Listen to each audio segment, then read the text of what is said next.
এটা অনেকের পছন্দ হবে না এই কথাটা, আমি জানি। এখানে অসংখ্য মানুষ আছেন, এটা আপনাদের পছন্দ হবে না। অধিকাংশের কাছে হয়তো আমি এই কথার কারণে অপ্রিয় হতে পারি, কিন্তু কার কাছে অপ্রিয় হলাম, কার পছন্দ হলো না সেটা মুখ্য না। মুখ্য হচ্ছে আমার ইসলাম আমাকে কি বলে, আমার দ্বীন আমাকে কি শিক্ষা দেয়। সেটা যদি অপছন্দেরও হয় সেটাই আমাদেরকে বলতে হবে। আমি যেহেতু এই গ্রামে ছিলাম, এই গ্রামের সাথে আমার সম্পৃক্ততা রয়েছে। এই গ্রামে এক ধরনের অর্থনৈতিক বিনিময় প্রচলিত রয়েছে, যেটাকে আপনারা নাম দেন পত্তন। এটাকে আপনারা যে নামেই ডাকেন না কেন, এটা সরাসরি সুদ।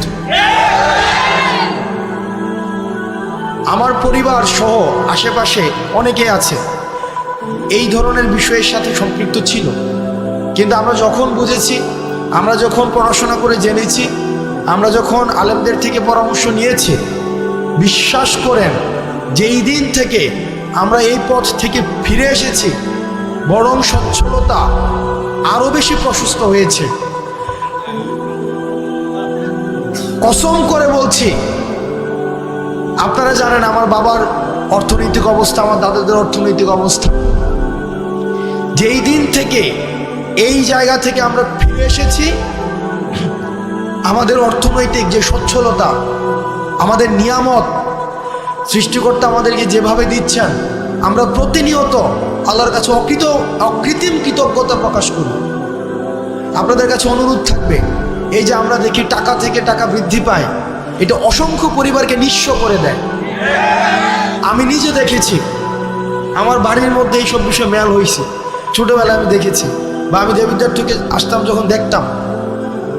অনেকে আমাকে অপছন্দ করতে পারেন, আপনি আমাকে অপছন্দ করেন, সেটা আমার দেখার বিষয় না, কিন্তু এটাই সত্য।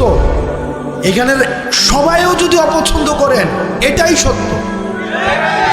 এবং সুদের বিরুদ্ধে আমাদের একটা সামাজিকভাবে এটাকে প্রতিরোধ করতে হবে।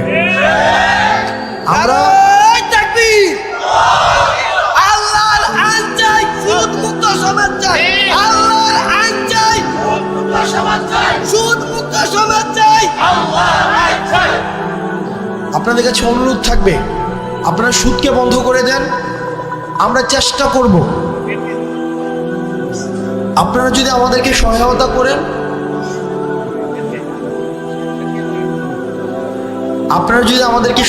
করেন, আমরা আমার জায়গা থেকে চেষ্টা করব সামাজিক যেই ঋণকে সহজলভ্য করা, সামাজিক ঋণ প্রদানকে সহজলভ্য করা। আপনাদের কাছে মনে হতে পারে যে এটা তো একটা মাহফিল। ইসলাম তো পূর্ণাঙ্গ দিন ব্যবস্থা। ইসলাম আমার দুনিয়া নিয়েও কথা বলে, দুনিয়া পরবর্তী বিষয় নিয়েও কথা বলে। আমাদের দুইটারই সমন্বয় ঘটাতে হবে। আমি আমার ক্ষুদ্র জ্ঞানে, আমি যেহেতু সামাজিক সমস্যাগুলো আমার কাছে মানুষ নিয়ে আসে, আমার যেহেতু দৃষ্টিগোচর হয়, সেজন্য আজকে আপনারা শপথ করেন, যার এই ধরনের টাকা বিনিয়োগ রয়েছে পত্তন নামে, সুদ নামে, সেটা আর খাবেন না। আমরা ঋণকে সহজ করে দেব। আমিও বুঝতেছি যে আপনারা অনেকক্ষণ ধরে অপেক্ষা করছেন, যে আপনাদের যার বক্তব্য শোনার জন্য আসছেন, রফিকুল ইসলাম মাদানী সাহেব, উনি এই যে আপনাদের পিছনের বিল্ডিংটায় আছেন, মানে এই যে আপনার পিছনের বিল্ডিংটা, একটা মানুষ 8 ঘন্টা জার্নি করে আসছেন, 8 ঘন্টা। তো ওনার কিছু জরুরাত হইতে পারে, তো উনি আবার বক্তব্য দিবেন। উনি 3.5 ঘন্টা কথা বলেছেন, 3.5 ঘন্টা, যেটা আসলে আল্লাহ ওনাকে রহমত এবং বরকত দিন। এই যে মসজিদটা আমাদের, যেটা 4 বছর হয়েছে মসজিদটা, এই মসজিদে গত 2 দিন আগে আমাদের এই উপজেলার জন্য 5 কোটি টাকা বিশেষ বরাদ্দ দেওয়া হয়েছে। তো ইউনু মহোদয়ের সাথে কথা বলে, এবং দেবিদ্বার উন্নয়ন ফোরাম নামে আমাদের একটি সংগঠন রয়েছে, আমরা এই দুইটার সমন্বয়ে বাকি যে কাজটা রয়েছে, এই বিষয়টা সুসম্পন্ন করার ক্ষেত্রে আমি আমার জায়গা থেকে সর্বোচ্চ সহযোগিতা করব। বাকি যে কাজটা রয়েছে, আমরা প্রত্যাশা করি খুব দ্রুততম সময়ের মধ্যে ইনশাআল্লাহ আমরা এই কাজটাকে শেষ করতে পারব। আর আপনারা এখানে যারা আছেন অধিকাংশ মানুষ হচ্ছেন আমাদের আশেপাশের গ্রামের, কেউ হচ্ছেন আমার বাবার বয়সের, কেউ আমার বাবার সাথে চলাফেরা করেছেন, আমাদের চাচাদের সাথে চলাফেরা করেছেন, কেউ আমার দাদার বয়সের, আসছি আজকে অনেকে আমার দাদার কথা বলছিলেন। এই গ্রামের সবাই আত্মীয়, কোনো না কোনোভাবে সবাই আত্মীয়। রফিকুল ইসলাম মাদানী সাহেব উনি আসছেন। আমি আপনাদের কাছে দুইটা জিনিস অনুরোধ করব আপনাদের কাছে। এক নম্বর বিষয় হচ্ছে, আমি যেহেতু এখানে আমার জন্ম এই গ্রামে, আমি এই গ্রামে মাঝে মাঝে, যদিও আমি দেবিদ্বারে বড় হয়েছি, ক্লাস 2তে আমি বাসায় দেবিদ্বারে চলে যাই, কিন্তু দুঃখজনক বিষয় একটা এই গ্রাম সম্পর্কে বা আশেপাশের গ্রাম সম্পর্কে, সেটা হচ্ছে যে আমরা পড়াশোনার ক্ষেত্রে আমরা এই গ্রামের মানুষ বা আশেপাশের কয়েকটা মানুষ অনেক বেশি পিছিয়ে আছি, অনেক বেশি।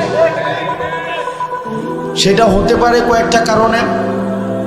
এক নম্বর কারণ হচ্ছে যে এই এলাকা থেকে বিদেশে যাওয়ার সহজলভ্যতাটা অনেক বেশি। এটা ইতিবাচক যে মানুষ কর্মসংস্থানের জন্য মধ্যপ্রাচ্যে যাচ্ছে। আমার বাবা গিয়েছেন, এবং এখানে যারা আছেন আমাদের এই যে আমরা অর্থনৈতিকভাবে তুলনামূলকভাবে অন্যান্য এলাকা থেকে আমরা স্বাবলম্বী, এটা ঠিক, কিন্তু শিক্ষার ক্ষেত্রে আমরা অনেক বেশি পিছিয়ে আছি।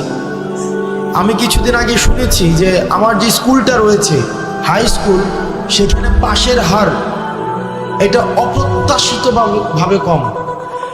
সারা বাংলাদেশে যেখানে এখন শিক্ষাক্ষেত্রে মান অনেক উঁচু, সেখানে পাশের হার অনেক বেশি কম। আমাদের গোপালনগরে আরেকটা মাদ্রাসা আছে, সেখানেও অপ্রত্যাশিতভাবে পড়াশোনার মান খুব বেশি উন্নত নয়।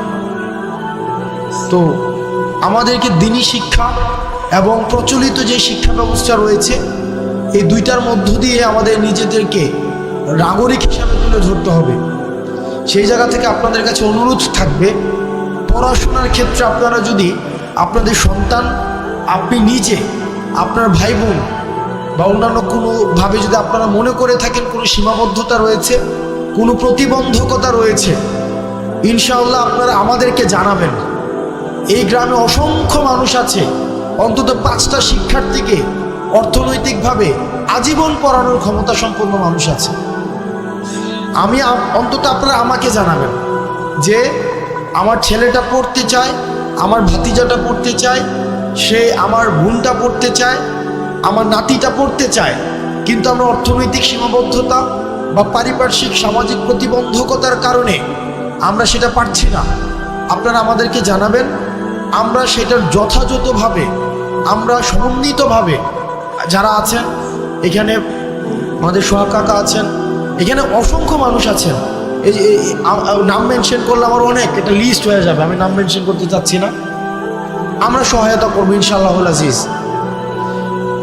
কখনোই যেন মানে আপনাদের আর্থিক কারণে পড়াশোনা যেন না থেমে যায়।